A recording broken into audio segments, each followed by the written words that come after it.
guys, what's going on? My name is Ryan. Welcome back to a brand new video on HMSGP News, and we're back today with the Let's Talk for the Spanish Grand Prix at Jerez, and well, what a day it has been. As you can see, we're by ourselves. Jamie is at the track. I'm not sure if he vlogged it. There was a talk about actually doing a vlog. Don't think he's actually done it, which is okay. So yeah, that's where Jamie is. He is at the track. You can head over to our Instagram, HMSGP official even.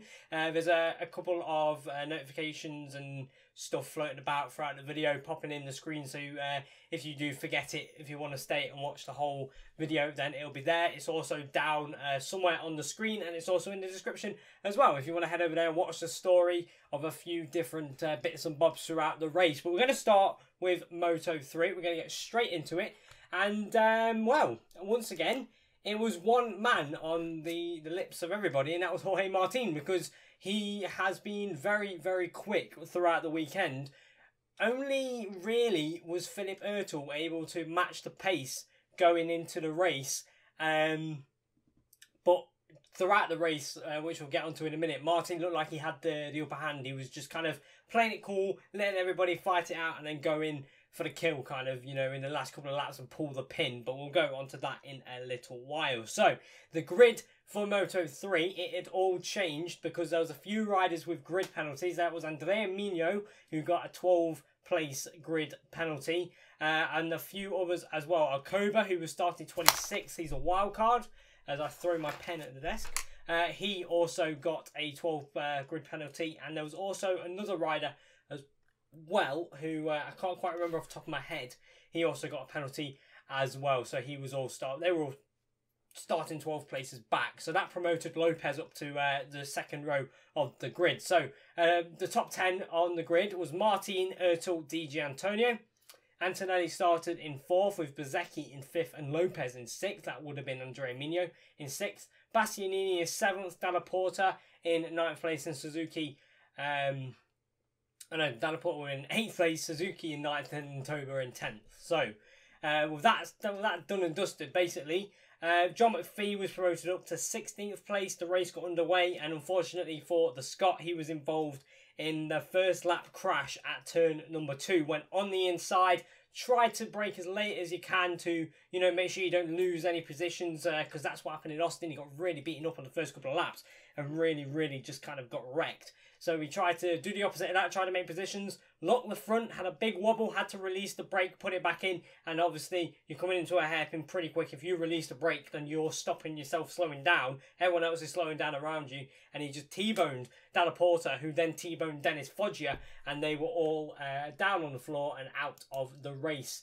at the end of the second corner. So their race went far, and I feel sorry for Foggia and Dalla Porta as well.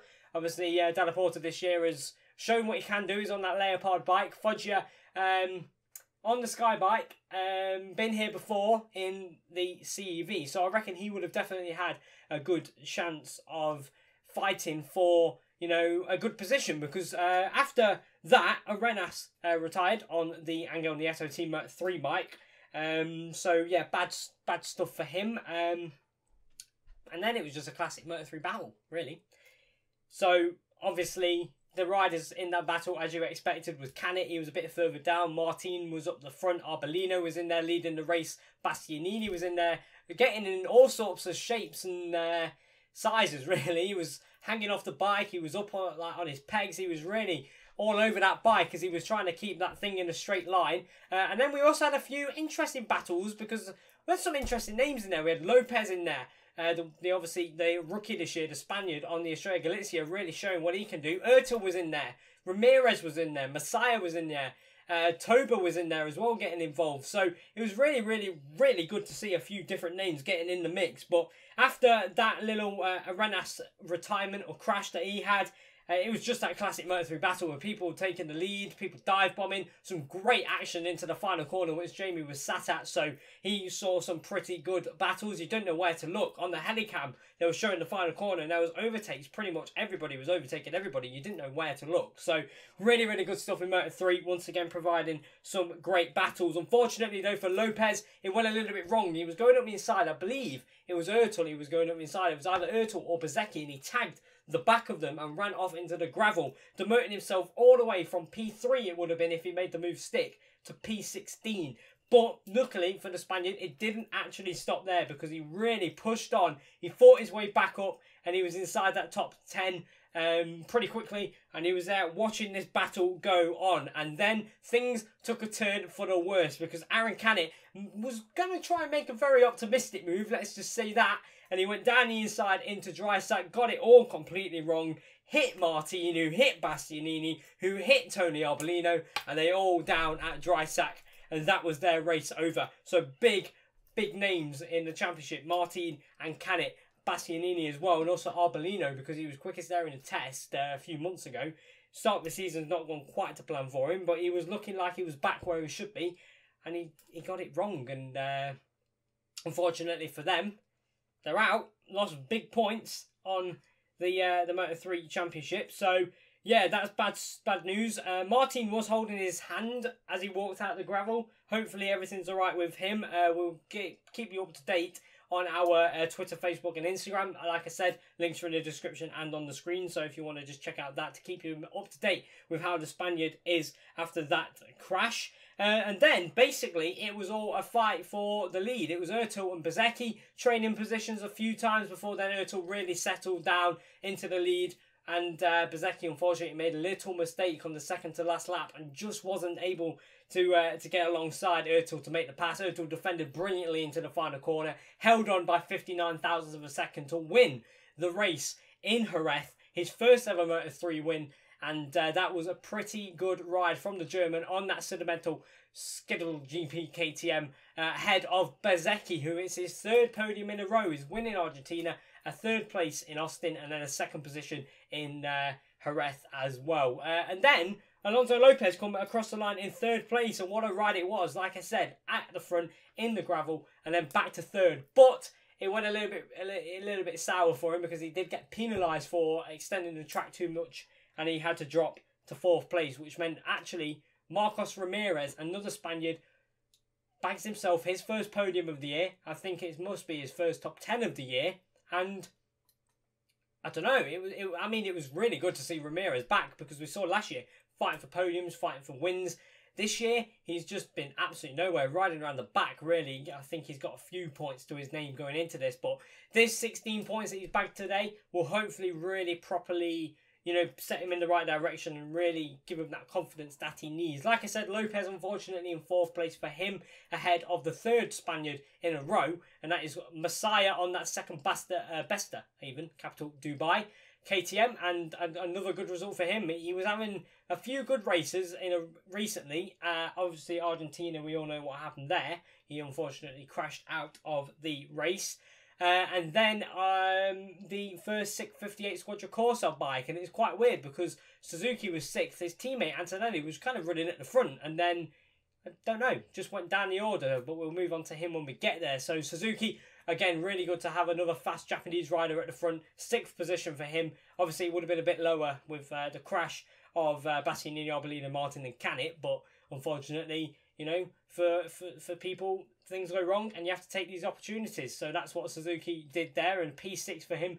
10 points on the board. Pretty good stuff for the young Japanese rider. Then he was ahead of Dijan Antonio, who was running in second place for most of the race and then just got beaten up and just couldn't kind of fight his way back through. Missed out by 33 thousandths of a second over Dijan Antonio. So, yeah, unfortunately, couldn't get past Suzuki on the line, so just had to miss out the DG, and he was ahead of Cornfile by just a 10th. Looking down, the points finishes was covered by 27 seconds. That's quite tight, really. And it was only the wildcard who finished in 15th who was the biggest gap, because the top 14 was 8 seconds. The top 10, 4.2 seconds. So pretty close gaps in the Moto3 Championship. Cornfile was in 8th place on the second Redox Prustel GP, with Keita Toba in 9th place and Gabriel Rodrigo rounding out the top 10. The second 658 Squadra Corsa bike of Nicola Antonelli, he rounded out the top 11. And like I said, he was at the front for most of the race and just dropped down to 11th position. 5 points for the Italian. Not sure what happened to him. He got beaten up, I guess, and just couldn't really bring it back for him. Sasaki was in 12th place on the Petronas Sprinter Racing. Again, another good result for the Japanese rider. Minyo, who got that 12th place penalty, he finished in 13th place ahead of the only CIP Green Power to finish the race, Makar Yurchenko. And then the wildcard, Ayagora, getting himself 1 point on his Asia Talent Team Honda. Pretty good stuff, really, for him. Adam Norridin, he unfortunately missed out on the points by just a few thousandths, 100,000 of a second, with Balega in 17th place. A much better weekend for him, even though he was still nowhere on the timesheets. But the feeling with the bike has improved, and that is, you know, good. He's going in the right direction. I said last time in the American, I'll get there in a minute. The American, let's talk. He's apparently got some kind of issues going on outside of racing, which has affected him.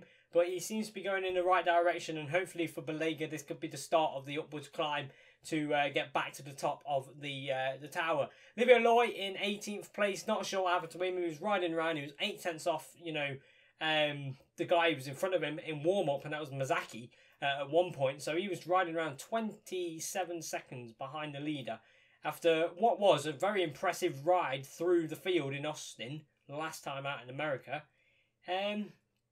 Yeah, don't really know what to say about Livio Loy. Unfortunately, it didn't work at Jerez, and he'll be looking to improve at Le Mans in 2 weeks' time. In 19th position was Nakari Natarat Puvapat, the Honda Team Asia bike. He was down in 19th place, and then rounding out the field, 10 seconds behind that was Kazuki Masaki, the Red Bull Rookies champion. He should know how to go around here, and it just didn't work for him. So tough luck for Masaki, and he'll be again looking to go bit better at Le Mans, another track that obviously he knows in the Red Bull Rookies class. So that was pretty much Moto3 in a nutshell.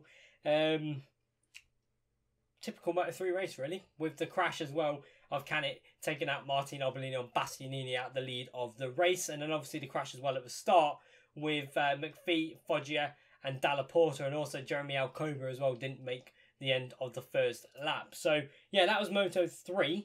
Quite an interesting little race there. Few, like I said, crashes, a few argy-bargy, and some good battles as well throughout the field. So now we go to Moto2, and it was Italian's Pons HP40 rider Lorenzo Baldassari on the pole position on that Kalex ahead of Alex Marquez and Francesco Bagnaia. Looking down the rest of the order, Navarro in 4th place with Binder in 5th and Johan Mir in 6th place. Vierge in 7th ahead of Sam Lowe's Romano Finati. Matteo Pacini in 9th place, 10th place, Finati in 9th. We'll talk about them two riders in a little while because they got in a bit of a tangle. Danny Kent in 11th with Marini in 12th, Corsi 13th. And then we get to Miguel Oliveira in 14th position. And that's why I went down that far because, well, it was quite a good ride for Miguel Oliveira. Barbara in 15th, Hector Barbara. Not making things work in Moto2 at the moment, but probably one of the better qualifyings he's had in Moto2 so far. Nagashima 16th, Schrotter Quattararo, Laika Lecuona, another name that we'll probably talk about as well throughout this little part of the Let's Talk. And then for the P20, round up to 20, Andrea Locatelli on the Italtrans Racing Kalex. So, where do we start with Moto2? Because it all started again, like Moto3, on the first lap when Luca Marini was coming down the hill into dry stack. Asked for the brakes, it was really tight. He was kind of having a look up the inside of Sam Lowe's and really got it really wrong. He kind of locked that front wheel up, the back end come up, it got sideways, had to release the brake. And unfortunately, Jorge Navarro, who was having a good weekend, really, at home, a very good weekend, even though, you know, he qualified... They qualified quite high up, so he was having a good weekend, and unfortunately Marini just let the brake off and T-boned him, and he was out of the race before it even began. Navarro did kind of get back on the bike, but the chances of scoring points was very, very slim for the Spaniard. Marini was straight up out of the race, so yeah, a bit of a disaster for that, but for the first couple of laps of the Moto2 race, it was actually looking to be quite an exciting race. There were some battles going on throughout. We had Oliveira on the KTM, obviously signed his contract for the Tech 3 KTM next year. If you didn't see the video on that, then that was our latest upload. And he was fighting through the field, and he was fighting through quick. He was gaining positions left, right and centre. In the opening lap, he'd gained like 6 or 7 positions. And also, his teammate as well, Brad Binder, he was running quite comfortably up front until a few things started to go a little bit wrong. But it was all about the pole man, Lorenzo Baldassarri. He got to the front of the lead, and he got to the front of the group and just started kind of pulling away, really. He just started, you know, putting a bit of time between himself and Marquez and pushing Marquez on, trying to, you know, catch him, was Alex Marquez. And unfortunately for Marquez, that then turned into a bit of an accident and he lost the front. There was a battle going on at the same time between Sam Lowes, Lecona and Schrotter, who also charged up through the grid massively after he got a penalty in for some interesting riding in qualifying. So I probably went through that grid a little bit wrong. Everyone was probably a bit higher up the order.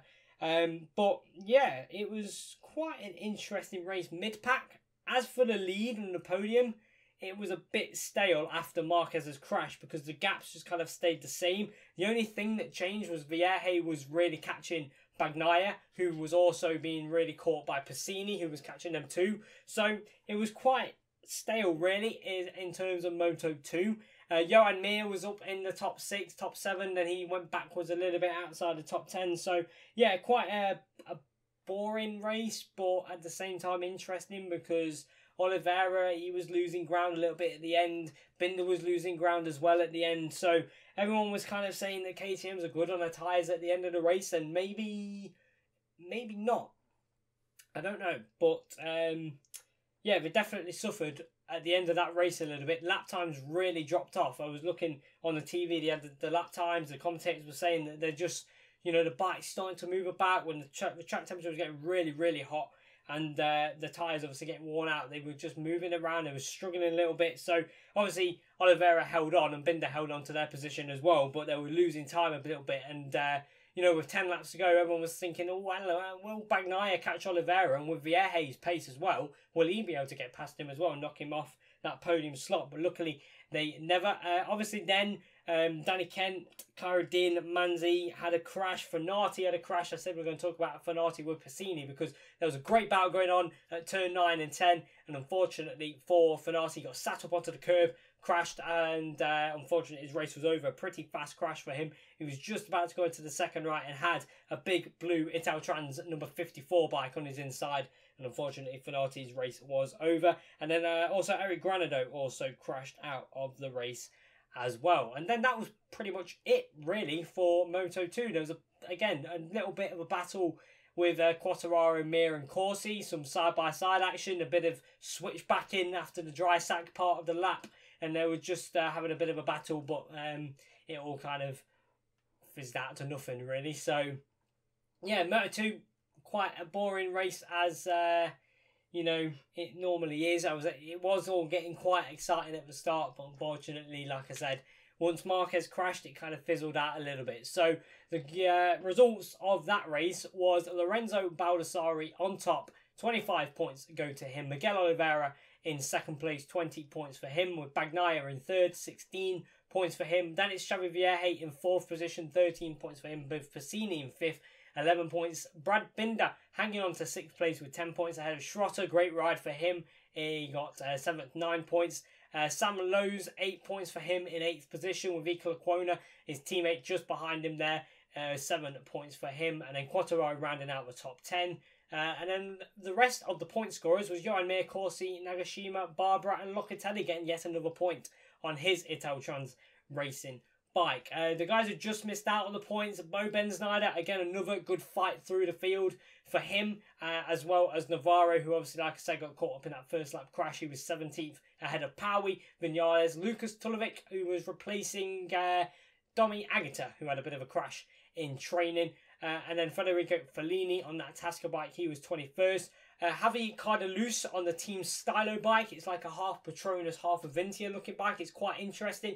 He was in 22nd ahead of Hector Garzo, who was replacing the injured Remy Gardner, who's broke both his legs and an ankle. So that's a pretty nasty injury for Remy Gardner. And then right all the way down in last position and lapped was Jules Danilo on the Nashi Argon SAG bike. So we're going to go back now real quickly to Moto3 and take a look at the World Championship standings, because it has changed. Marco Bezzecchi leads the way, 63 points. Ahead of Martin on 55, Canet on 48, DG in 4th place on 46. Ertel's up to 5th on 35, ahead of Bastianini in 6th place, he's on 33 points. Rodrigo in 7th, Antonelli in 8th, 28 and 26 points for him. Cornfile also sat on 26 points, and Lorenzo Dalla Porta is down in 10th place, 25 points, joint points with Andre Mino in 11th. Lopez in 12th, 23 points for him. Ramirez, after his podium, is up to 13th now, 21 points on the board for him, with Suzuki in 14th and Sasaki in 15th position. Looking down, Darren Binder, who didn't actually race, he dislocated his shoulder, 22nd for him, 3 points. McPhee, 23rd with 2 points. Yurchenko, 24th with 2 points. Agora, obviously, down there as well. He got his first World Championship point, so that's good for him. And then Foggia, Balega, Ashrat Pufapat, and obviously Jeremy Alcoba, they all have not got points. So quite interesting to see, you know, Skybike, a top team in Moto3, you would say. No points on the board for them. However, the other Skybike in Moto2 leading the championship, 73 points on the board for Bagnaia. Had a Baldassari in 2nd, 64 points, with Miguel Oliveira just 1 point behind the Italian. He's on 63 points on his KTM.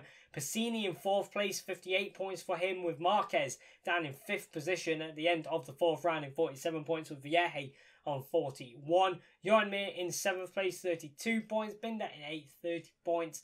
Schrotter at 9th, 24 points. And Anika Lacona rounding out the top 10 on 23 points. And we're going to leave it at that. Sam Lowe's 14th, 11 points. And then Danny Kent 20th on 4 points as well. So that's how the Brits are doing, if anyone was interested in that. So that was Moto2. Quite a tame and boring race. And then we look at MotoGP, which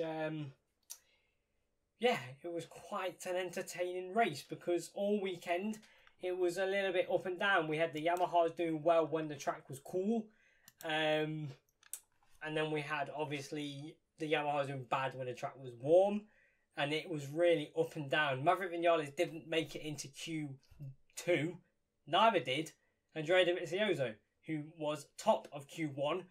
Maverick Vinales was 2nd in Q1, just by 40 thousandths of a second, ahead of Aleix Espargaro, who will obviously be starting the race in 13th, Nakagami in 14th, Morbidelli in 15th, Paul Espargaro in 16th, Rabat 17th, Luti 18th, Callio 19th, Bautista 20th, 21st for Bradley Smith, Siren in 22nd, Abraham in 23rd, Simeon in 24th, and then Scott Redding, who had a real bad day with just spinning up. He was in 15th on the timesheets, 25th on the grid, and Stone last for the Brit. Q2, however, was pole position for LCR Honda's Cal Crutchlow. Danny Pedrosa, the winner of the race last year, in 2nd place, 2 tenths off, and Johan Zarco on the front row once again on his Yamaha Tech 3 bike. Heading the 2nd row was Lorenzo on the Ducati, with Marc Marquez in 5th and Alex Rins in 6th. The 3rd row was headed by Iannone, Dovizioso and Petrucci. And then the 4th row and the final row in this grid, in this session even, was Valentino Rossi, Maverick Vinales and Jack Miller. 6 tenths off for the 2 Yamahas and 8 tenths off for Miller. So it's quite close, you know. 6 tenths off would normally put you in about 7th, 8th, 6th, 7th, 8th. It's normally probably on a, you normally say a 10th per rider, you know, but this year the class is so competitive, it's unbelievable. So yeah, going into the race, there was a little bit of uncertainty, because we had, you know, Marquez crash 3 times this weekend. He's had 5 already this season. Pedrosa had a crash this morning in the warm-up session, and everyone was a little bit unsure. So the lights went out in Jerez. Lorenzo got the whole shot. He led the race for quite some time before then Marquez pouncing on his teammate in very aggressive style, it must be said. He went down the inside of Pedrosa at the fast rights, where unfortunately a few laps later Alex Rins unfortunately crashed out of the race there. So that's 2 races in a row that Rins has crashed out on. So hopefully once we get back, you know, to Le Mans in 2 weeks' time, he can just turn it back around and get the season really going now for the rest of the remaining 15 races, I believe there is now. So obviously once Rins was out, it was all just a little bit of a battle. Iannone was getting in the mix as well. And then things just kind of changed. The pace was kind of slow. Just got to save the tyres, I guess, a little bit like Qatar, just ride around really slow and then push at the end. That kind of seemed to be the thing. And then, obviously, Marquez pounced on Lorenzo at the final corner and got the lead of the race and started to kind of check out, really, on his Repsol Honda bike. Lorenzo, who was the only one on the soft front, he was just kind of defending from second place. It looked like he was really strong, and then that soft tyre went away because Dovizioso was really kind of, I don't know, he just kind of looked like he was being held up. He was there just really trying to get back in the fight and get past Lorenzo, because obviously Dovizioso, he's never had a podium here going up to this weekend, never had a podium in his career at Jerez, and he was looking to turn that around, and it looked like he could have bagged himself a second position because Lorenzo's soft tyre really looked like it started to chew up. And unfortunately, one man's tyre who chewed up was Thomas Luthi, who also crashed at that very fast right-hander where Rins did, and well, that then caused a little bit of issues because Luthi crashed, kicked up a load of gravel onto the track. Marquez came around the next lap, hit the gravel, lost the rear massively, nearly high-sided, somehow stayed on it and carried on with his day.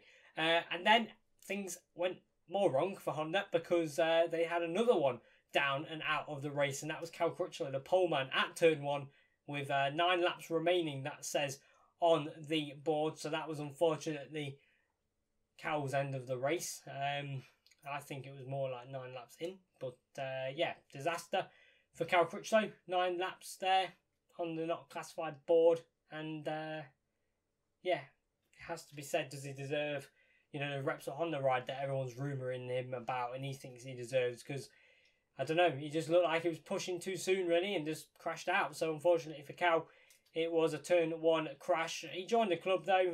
A lot of people crashed at turn 1 throughout the weekend, so yeah, quite a tricky corner, to be honest. But then, you know, things just kind of started staining out a little bit because Marquez checked away. Lorenzo and Dovi, they were having a few near misses here and there. They're trying to get past each other. And then, well, it all very much kicked off because the KTMs, obviously there's 3 of them this weekend, they were all having a brilliant battle. Mika Kallio, Paul Espargaro and Bradley Smith. Bradley Smith was leading the charge for KTM quite some time until Kallio then kind of pulled his finger out and got ahead of them. Then Paul and Smith had started having a bit of a battle. Bradley got ahead of them, and then something happened in the last couple of laps because then they dropped off a little bit off the back of Kallio, and also Nakagami got involved, but we'll move on to that in a little while. But then there was that really, really, I wouldn't say, I don't know really, I wouldn't say it was expected, but I saw something coming, and that was a crash between 2 Ducatis and the Repsol Honda of Danny Pedrosa. Basically, Dovizioso went for the move on Lorenzo, ran wide, and Lorenzo kind of squared it back up the inside of Dovizioso, went back to the line, but obviously as 2 riders go wide, the natural instinct as a rider is to open the accelerator and get back through, and that's what Pedrosa tried to do, tried to pick up the pieces. Lorenzo cut back on the line as you wouldn't expect a Honda to be there. He hit Danny Pedrosa. Pedrosa obviously hit kind of near the front, the back income ride, high-sided him. Lorenzo went across the path of Dovizioso, hit Dovizioso, tipped over, and both of the Ducatis and Pedrosa was in the gravel, and their race was over. Lorenzo's run of bad luck keeps on going really, and then obviously that promoted Zarco up into 2nd position, Iannone up into 3rd, Petrucci up into 4th, Miller was in 5th at the time ahead of Rossi. Maverick Vinales, who was riding around the 13th position, ended up getting up to, inside the top 10. So it really all kind of changed the race completely. And there's some names in here that was really just, well, it was really, really interesting. Obviously, Zarco with that new contract in KTM for next year. And you put in another good result. And yeah, right, the podium was very much gifted, but he was still there, throughout the weekend. He qualified on the front row, and he did very, very well, did Johan Zarco, on that monster Yamaha Tech 3 bike. So, yeah, that was pretty much that in terms of the battles for that and the crashes. A little bit early in the race, go back a little bit. Maverick Vinales, like I said, he was dropping down the order. Rossi made a decent start. He was up to 8th. He was fighting through. And then he just kind of dropped off again. But then at the end, he come back. And it looked like he might have actually been able to get the podium. Everyone was thinking, can Valentino Rossi create something magic on this final lap? He didn't. He missed out by half a second. In the end, it was Andrea Iannone who took that final podium spot behind Zarco. 3 podiums in a bounce for Suzuki, 2 for Andrea Iannone and 1 for Alex Rins. Obviously, Rins in Argentina and then Iannone in Austin and Jerez. Danilo Petrucci, once again, the fast Italian, bringing it out on Sunday and getting himself a 4th position ahead of Valentino Rossi, who managed to just get 5th, really. Just get 5th. It would have been 8th or maybe even 9th in the end of that race if the guys didn't crash. So Yamaha still have a lot of work to do, but that crash with the 2 Ducatis and the Honda of Pedrosa really helped them out. Miller was in 6th position after getting done by Valentino Rossi on the penultimate lap, with Maverick Vinales in 7th place. He just got past Bautista as well with a couple of laps remaining, with Franco Morbidelli picking up a top 10 in 9th position ahead of the wildcard Mika Kallio, who is in 10th position on the 2019 bike. They say it's not. They say it's kind of a bike in the direction of the 2019 bike, whereas others say it is the 2019 bike. So we'll have to wait and see what happens. I'd lean more towards the direction of, because it's still quite early to fully develop a proper full bike.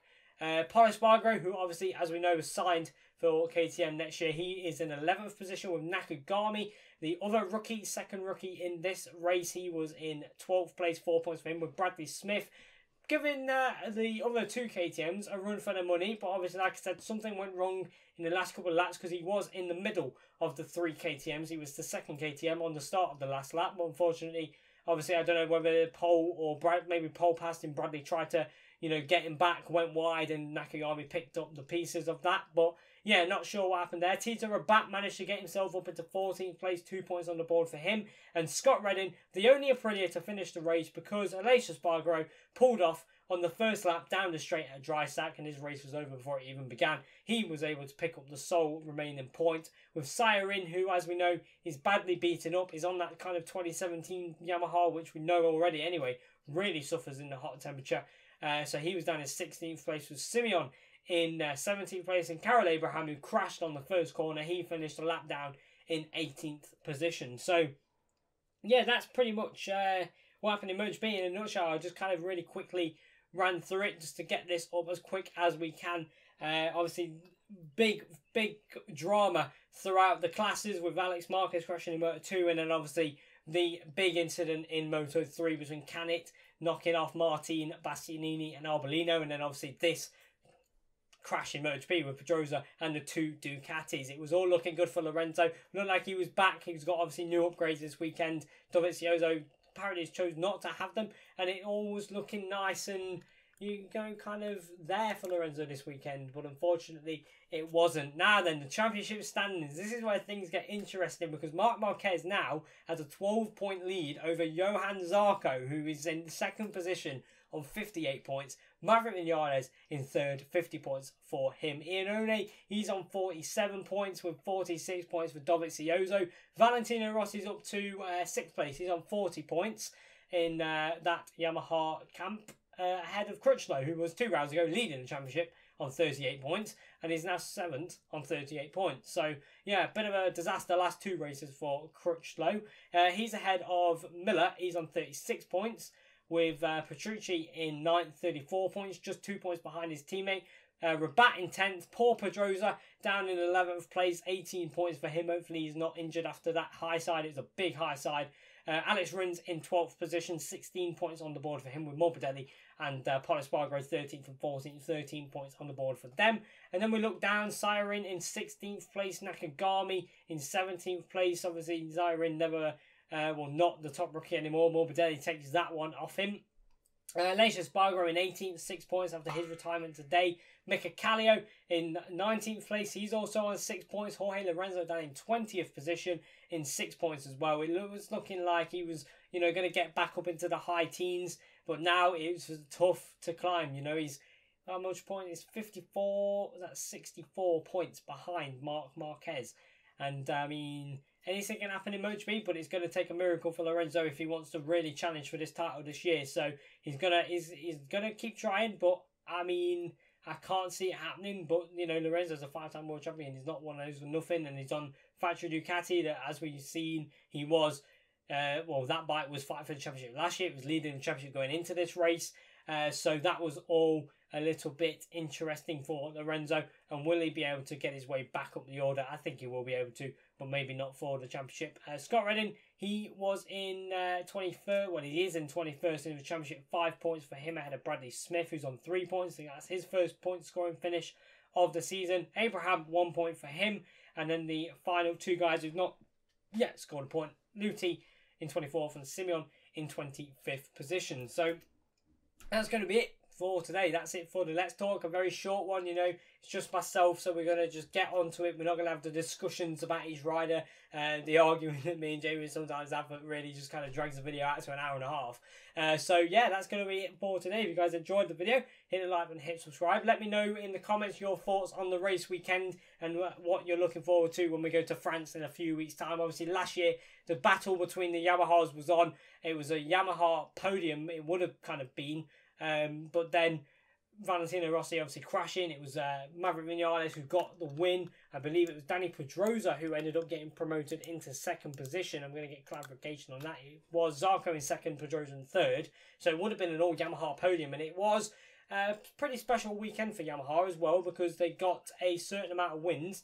It would have been an all Yamaha podium to celebrate that one, but Valentino Rossi overcooking it on the final lap in a battle with Maverick Vinales. Obviously made that mistake at garage, the double right-handers, and allowed Vinales back through, and unfortunately for Valentino just lost it on that right-hander. So will the same story, you know, come back to relive? You know, will the Yamahas be back at the front fighting it out?